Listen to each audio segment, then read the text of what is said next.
looking at location, I need you to acknowledge that you did copy where the shots are coming from. Officers want to run of shots fired at another officer, and it's unclear if there was a mix-up in the address or what showed up. And Officer Dawson began walking toward the French Mastiff. We got a dog in the driveway of this location. This dog here chained in the driveway,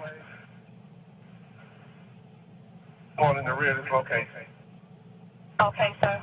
I'll take this dog down. That's when Officer Dawson opened fire. Officer Dawson fired twice, and Baby Cakes was dying. Oh, Dawson, you ain't even kill it. Oh, he dying. Oh, she dying.